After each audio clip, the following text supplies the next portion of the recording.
आज पढ़ना है। तो शुरू करते हैं जी। उसके बाद हमारा जो है वो क्विज भी है। आज जो रजिस्टर्ड स्टूडेंट है हमारे, मॉक टेस्ट होगा लॉ ऑफ एविडेंस के हवाले से, क्यूएसओ के हवाले से। तो मुझे वंस अगेन बता दें कि मेरी आवाज में कोई डिस्टॉर्शन या इंटरप्शन तो नहीं। Student, section 171 of the criminal procedural code, CrPC, states that no complainant or witness on his way to the court of magistrate shall be required to accompany any police officer. Complainants and witnesses not to be subjected to restraint. यानी कि जो मुस्तगीस हैं, जो complainants हैं, जिन्होंने शिकायत दर्ज करवाई है, और जो गवाहान है, उनको ज़रूरत नहीं है कि वो पुलिस के साथ जो है वो थाने कचहरियों के चक्कर लगाएं। आपको आसान अल्फाज में मैंने बता दिए। और shall be subjected to unnecessary restraint और इनकन्वीनियंस, या फिर उनको किसी भी मुश्किल का सामना करना पड़े, या उनको जो है वो किसी भी तरह से रोका जाए। और required to give any security for his appearance other than his own bond, और ना ही उनसे कोई जो है वो जमानत वगैरह तलब की जा सकती है।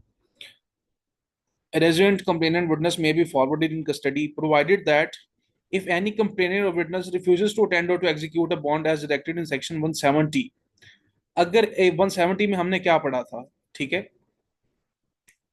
जब सबूत काफी हो तो केस जो है वो मजिस्ट्रेट को फॉरवर्ड हो जाता है। और इसमें हमने ये देखा था,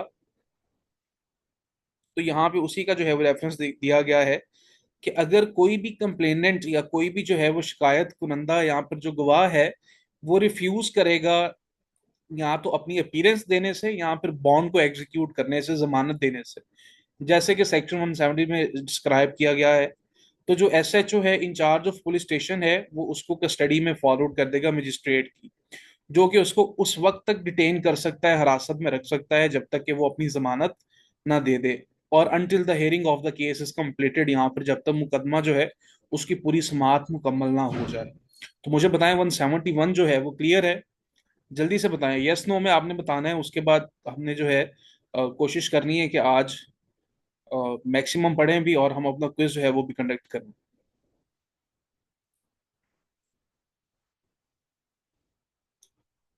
Diary of proceedings in investigation.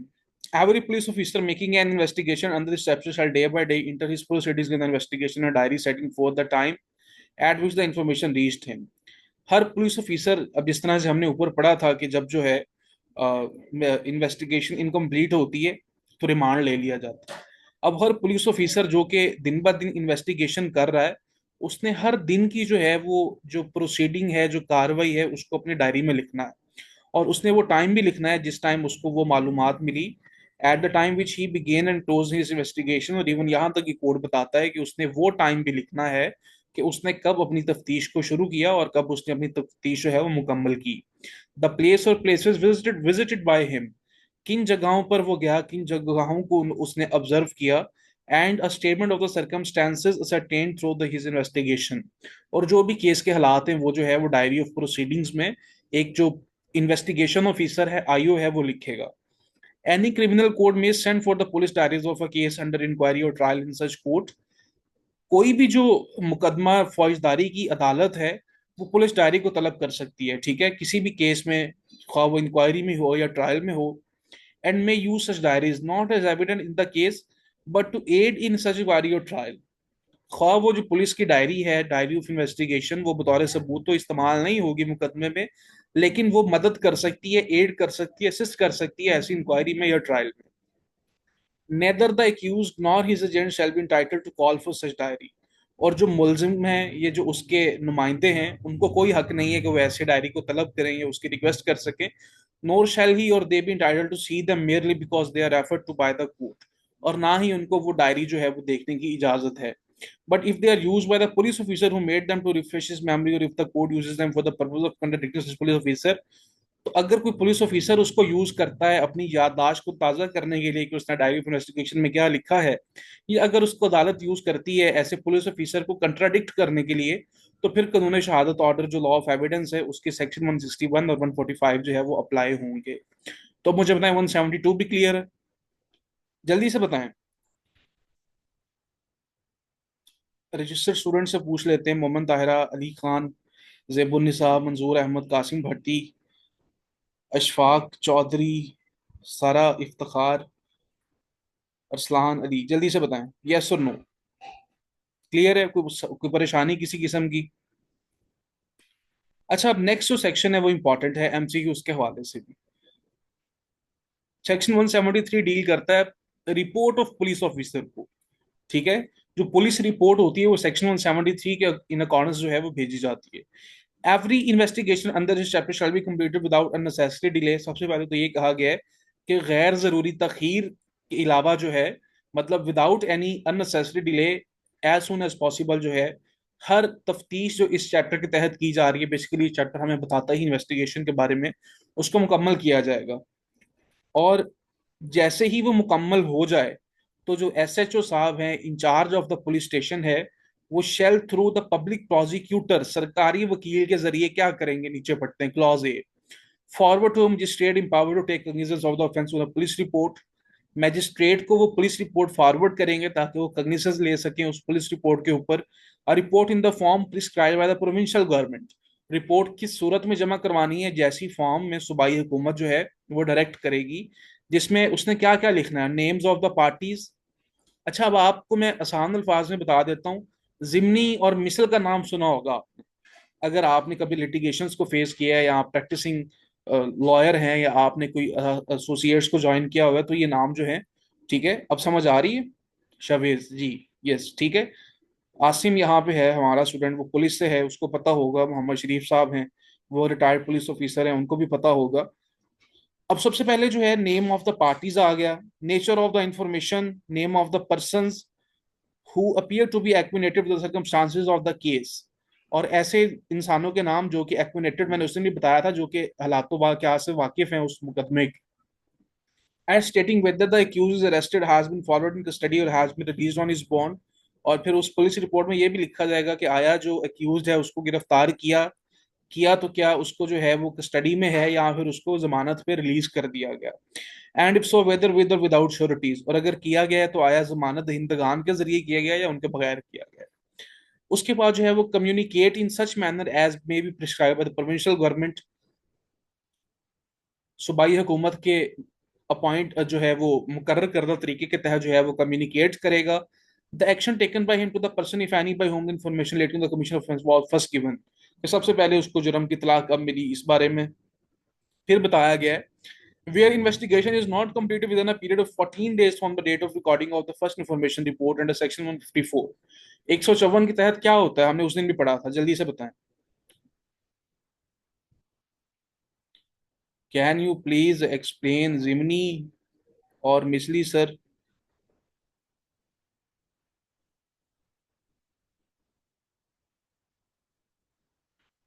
FIR launch होती है 154। जी, आपके बच्चे ने जवाब दे दिया, अली खान, वेल डन। अच्छा, अब जो है 14 दिन के अंदर जो है, ठीक है, अगर इन्वेस्टिगेशन कंप्लीट नहीं होती, 14 दिन कब से हम काउंट करेंगे, जब एफआईआर रजिस्टर्ड हुई थी उस दिन से ऑनवर्ड 14 दिन।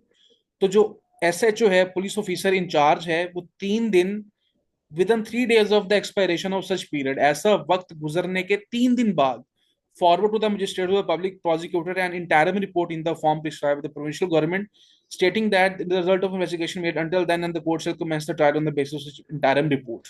अगर तफ्तीश मुकम्मल नहीं भी है तो उसने इंटरिम रिपोर्ट देनी है, अबूरी रिपोर्ट, ठीक है, जिसमें कुछ ना कुछ लिखा होगा। और ये किस तरह से देनी है, जैसे कि सूबाई हुकूमत इस मामले में तय करेगी। और अदालत जो है वो इस इंटरिम रिपोर्ट के ऊपर ही जो है वो ट्रायल को शुरू कर देगी। For reasons to be recorded the court decides that the trial should not so commence unless otherwise, के जब अदालत ये समझे कि अभी मुकदमा शुरू नहीं होना चाहिए। When a superior police officer of a police has been appointed under section 158, the report shall in any case in which the provincial government by general special order should be submitted to that officer. जब किसी भी superior officer को appoint किया गया section 158 के तहत, तो फिर जो है किसी भी केस में जिसमें सूबाई हुकूमत ख्वाह जनरल ऑर्डर के जरिए, स्पेशल ऑर्डर के जरिए हदायत दे, be submitted to that officer and he may pending the orders of the magistrate direct the officer to make further investigation। ठीक है, तो वो उसी के थ्रू सबमिट होगी, और वो जो है मजिस्ट्रेट के ऑर्डर से पहले पहले जो है वो ऑफिसर इंचार्ज को मजीद तफ्तीश का हुक्म दे सकता है। Whenever it appears from a report forwarded to the section that accused has been released on his bond, जब पुलिस रिपोर्ट में ये लिखा हो या उससे ये जाहिर हो कि जो मुलजिम था उसको जमानत पर रिहा कर दिया गया है, the magistrate shall make such order for the discharge of such bond और otherwise as he thinks fit. तो जो है वो मजिस्ट्रेट जो है वो फिर ऐसा जो बॉन्ड है, ऐसी जमानत है, उसको खारिज करने का हुक्म दे सकता है, या जैसे वो मुनासिब समझे। यही होता है ना। जल्दी से बताएं। बेल हो जाती है लेकिन बाद में जो है बेल खारिज भी होती है।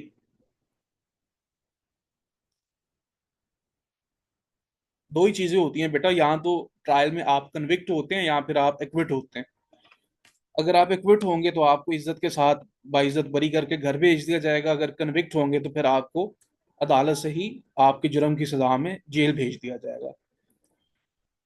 ये जो पुलिस रिपोर्ट है, अगर जो है एक्यूज इसकी कॉपी रिक्वायर करता है on application of the accuse, तो उसको इंक्वायरी या ट्रायल से पहले इसकी कॉपी फर्निश की जाएगी। और जो है इसके लिए जो है वो जो मुआवजा वगैरह कॉस्ट वगैरह है वो लागू होगी जब तक कि मजिस्ट्रेट इससे अस्तशना ना दे दे। Where the police officer in charge forwards a report under subsection 1, he shall along with the report produce the witnesses in the case except the public servants। ठीक है।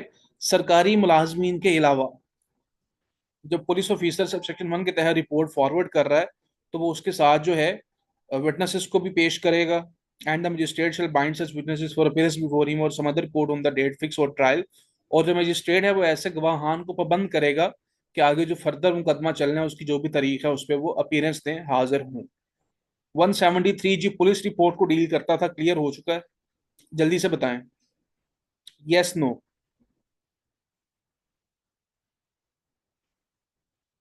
स्टूडेंट्स क्या वजह है आपका रिस्पॉन्स जो है वो बहुत डल है, तो मुझे बता दें। अगर नहीं दिल कर रहा पढ़ने का तो यहाँ पे स्टॉप करते हैं और क्विज को शुरू करते हैं।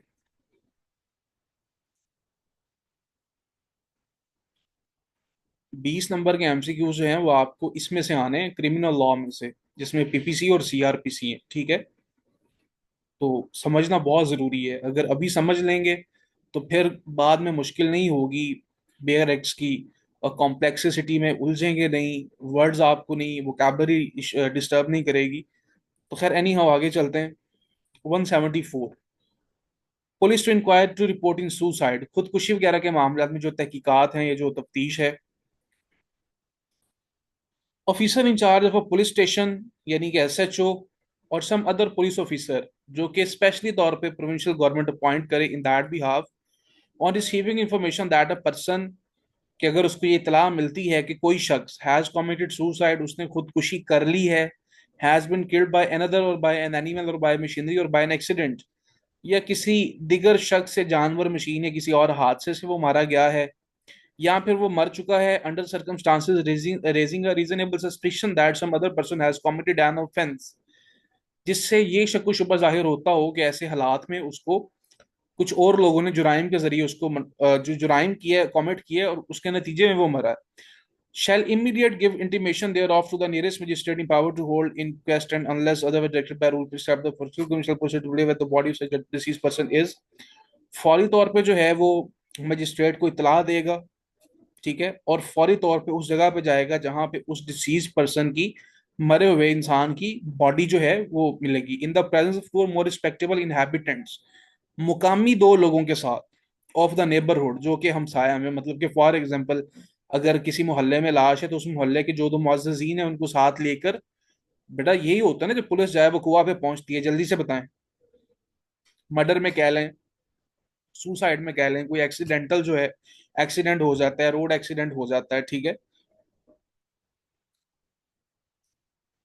शेल मेक इन्वेस्टिगेशन, वहां पे तफ्तीश करेगी। Draw up a report of the apparent cause of death, apparent cause of death से मुराद है कि जाहरी वजह जो सामने आ रही है वो लिखेगी। उसके अलावा वो वाउंड्स लिखेगी, जख्म कितने हैं, fractures, bruises other marks of injury या बाकी निशानात as may be found on on the body, and stating in what manner और बाय द वेपन्स और इंस्ट्रूमेंट्स, या फिर उनको अगर ये वो लिख सकते हैं कि आया इसको फायर लगा है किसी, कौन सा वेपन है, कौन सा हथियार है, इंस्ट्रूमेंट है, such marks appear to have been inflicted. ठीक है। उसके बाद जो है वो जो रिपोर्ट होगी वो पुलिस ऑफिसर और जो बाकी लोग हैं वो उसको साइन करेंगे, and shall be forward to the concern magistrate, और जो मुतलका मजिस्ट्रेट को भेज दी जाएगी। और जहां पे ये शुबा हो regarding the cause of death, or when for any other reason the police officer considers it expedient so to do, the shall subject to the such rule that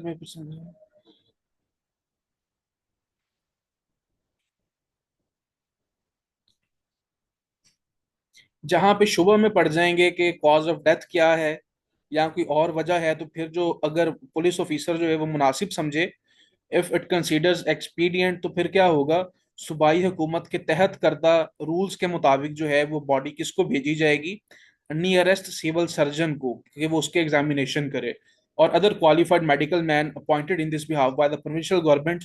ये जो सूबाई हुकूमत ने इस मामले में मेडिकल मैन जो है अपॉइंट किया उसके पास, if the state of the weather and distance admits of its being so far, the risk of the petrification on the road as bound under such examination useless। बेटा यहाँ पे एक तरह से पोस्टमार्टम की बात हो रही है।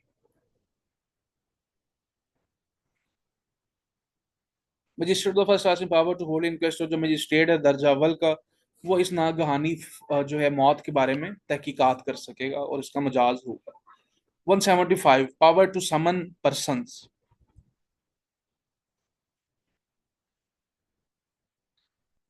अब 175 में हमने क्या देखा है, खुदकुशी की सूरत में, सॉरी 174 में क्या देखा है, खुदकुशी की सूरत में रिपोर्ट।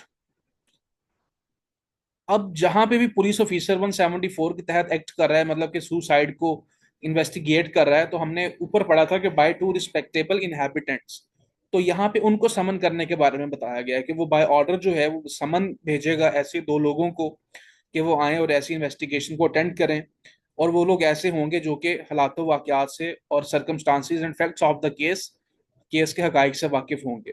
और हर वो पर्सन जिसको समन किया जाएगा वो पाबंद होगा कि वो आए, अपीयरेंस दे, अटेंड करे और सही जवाब दे। All questions other than questions that answers which would have a tendency to expose him to a criminal charge or penalty to forfeiture, मास वो ऐसे सवालात को जिनका जवाब देना उसको एक्सपोज कर सकता है या किसी तरह की मुजरमाना कार्रवाई या फिर जो है पेनल्टी के लिए या फोर फीचर जब्ती के लिए जिम्मेदार या वाजिब ठहरा सकता है।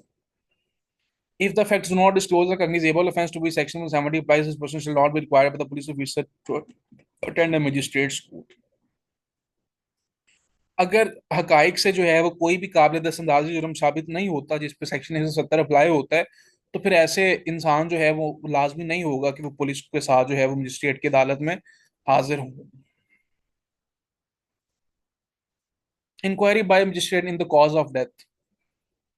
When any person dies while in the custody of police, जब कोई भी इंसान पुलिस की हिरासत में कस्टडी में मर जाता है, तो the nearest magistrate in power to hold inquest shall, and in any other case mention in section 74 clause A B C और subsection 1, any magistrate so empowered में, एक में मुझे पढ़ लेने मैं आपको इसका जो है वो ब्रीफली एक्सप्लेन कर देता हूँ। Cause of into the cause of death.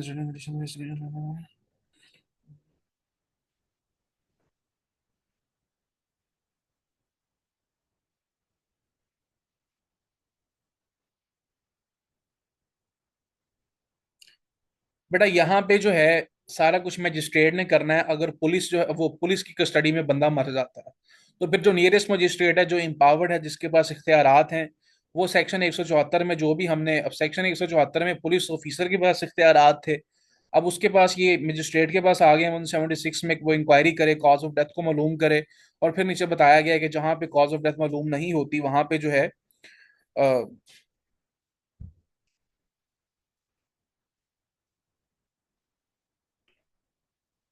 Magistrate जो है वो उस बॉडी को पोस्टमार्टम के लिए भेज देगा। ठीक है,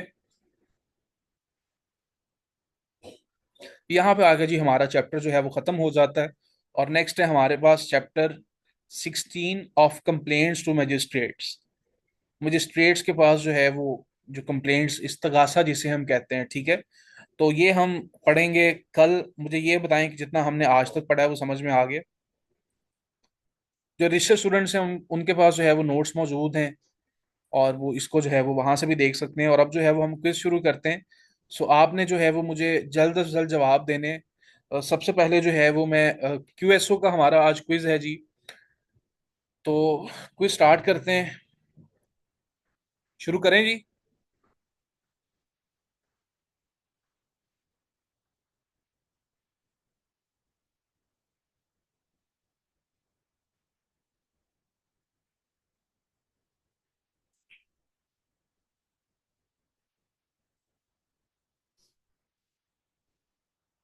ठीक है, दैट्स फाइन। अच्छा जी, पहला क्वेश्चन है जी मेरा। The burden of proof in a criminal case lies on. Option A है जी प्रोसिक्यूशन, ऑप्शन बी है जी एक्यूज्ड, ऑप्शन सी है कोर्ट, ऑप्शन डी है none of these. Criminal case में बर्डन ऑफ प्रूफ किसके ऊपर लाई करता है? प्रोसिक्यूशन के ऊपर, एक्यूज के ऊपर, कोर्ट के ऊपर, या इनमें से किसी के ऊपर भी नहीं? जी जल्दी से बताएं। आर्टिकल 117 में से एक क्वेश्चन है, हमने 117 में पढ़ा था। एक्यूज अशफाक चौधरी गलत, मोमिन ताहिरा गलत। बेटा मैंने आपको तब भी बताया था कि सिंपल सी बात याद रखें कि जो कहेगा वही साबित करेगा। बर्डन ऑफ प्रूफ हमेशा उसके उसके ऊपर होता है जो अलेज करता है। ठीक है, ये कहा था या नहीं कहा था? तो फिर how can you say that के एक्यूज? एक्यूज तो वो होता है जिसपे आप जो है वो इल्जाम लगा रहे होते हैं। अलेजर पे तो अलेजर यहाँ पे कौन है? प्रोसिक्यूशन है, कोर्ट है, या नन ऑफ दीज है? जो एक्यूज है, जल्दी से बताएं अलेजर कौन है? कॉमन सेंस को यूज करें, वहां पे इस तरह के प्रोसिक्यूशन है। आईफोन अपना नाम बताएं मुझे जल्दी से। और ये जो इस तरह के नाम ना रखा करें तलहा, कोशिश किया करें कि अपने नाम सही रखा करें, मैं आपको मुखातिब कर सकूं और हम बच्चा क्विज कंडक्ट कर सकें। नेक्स्ट क्वेश्चन है जी। Presumption as to the genuineness of the certified copy of a document is under article 55, 85, 89, 88। Secondary evidences, primary evidences, genuine presumption as to the genuineness of certified copy किस article में है जी? 85 में, 79 में, 88 में, 86 में? S A के नाम से जो बच्चा है वो बताएगा, जल्दी से बताएं। या चलें एक और क्वेश्चन करता हूं। सेकेंडरी एविडेंस में be given when. Secondary evidence कब दिया जा सकता है? ऑप्शन ए है जब when witness is unwilling, option B है original document is lost, option C है court allows substitution, option D है एनी ऑफ द अबव। जब प्राइमरी ना मिल रहा हो। मोहम्मद कासिम भट्टी ने बिल्कुल सही जवाब दिया, ऑप्शन बी में है the original document is lost. Syed Salma Bi, ठीक है, दैट्स फाइन। अच्छा आगे है जी।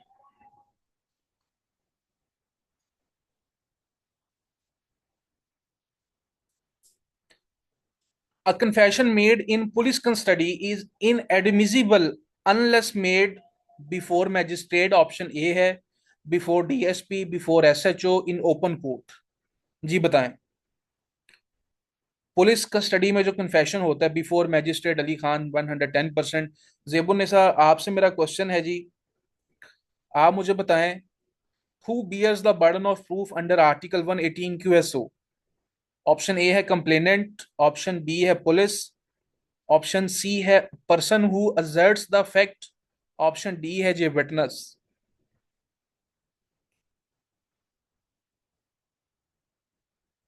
जैसे पूछा जा रहा है कोशिश करें कि वही जवाब दें। थोड़ा सा जो है आप लोग जो है वो तहजीब याफ्ता होने का अ, सबूत दें। Yes, a person who asserts the fact, that's fine Zebunnisa, well done. Alisha Fatima आपसे मेरा क्वेश्चन है। The examination of witnesses in a prescribed order is laid down. हमने ऑर्डर ऑफ एग्जामिनेशन पढ़ा था, वो किस सेक्शन में है? आर्टिकल सॉरी आर्टिकल में है आर्टिकल 132, 133, 135 और 130। जी अलीशा फातिमा।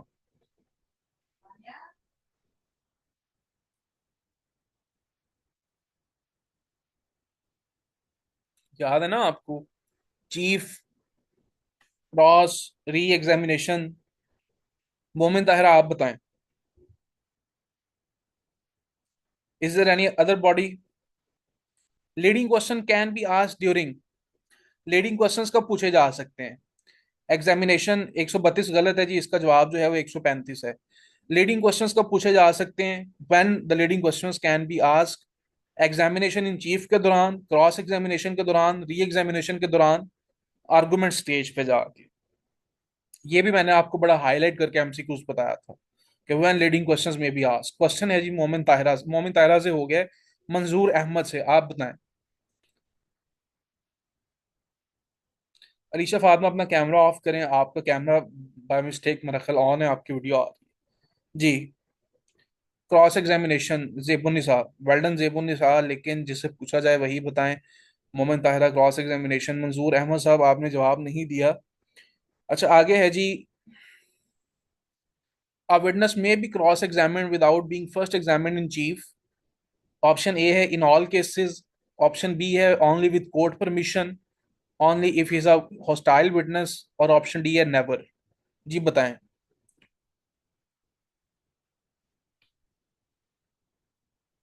अ witness with only with the court permission, Ali Khan. ठीक है, अशफाक चौधरी जो है, ग्रेस लैपटॉप आपसे मेरा जवाब है।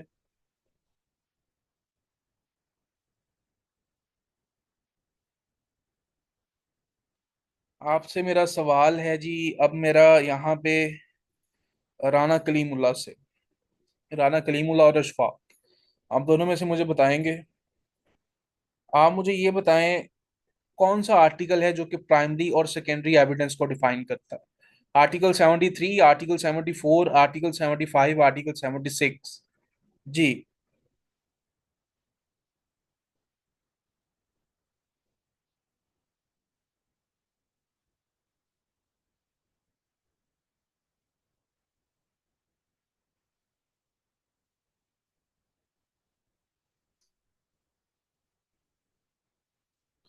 Article 73 is the right answer, आपके जवाबात जो हैं वो गलत हैं।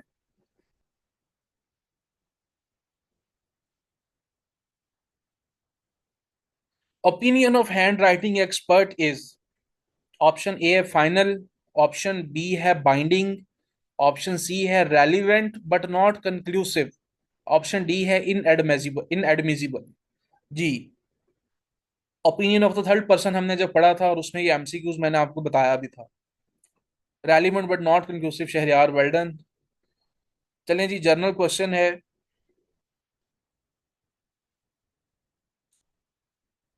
How many articles are there in the QSO? कोई बता दे।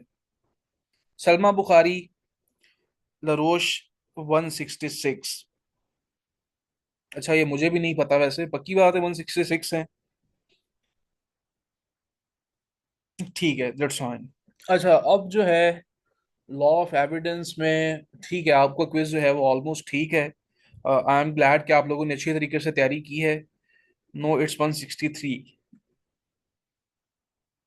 बेयर एक्ट में से अभी देख लेते हैं।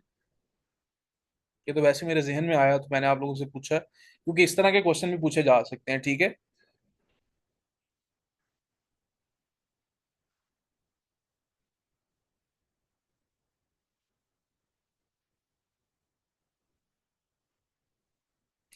अच्छा उसके बाद जो है, आप मुझे अब ये बताएं कि क्यूएसओ क्लियर है, जो हमारे रजिस्टर्ड स्टूडेंट्स हैं यहाँ पे।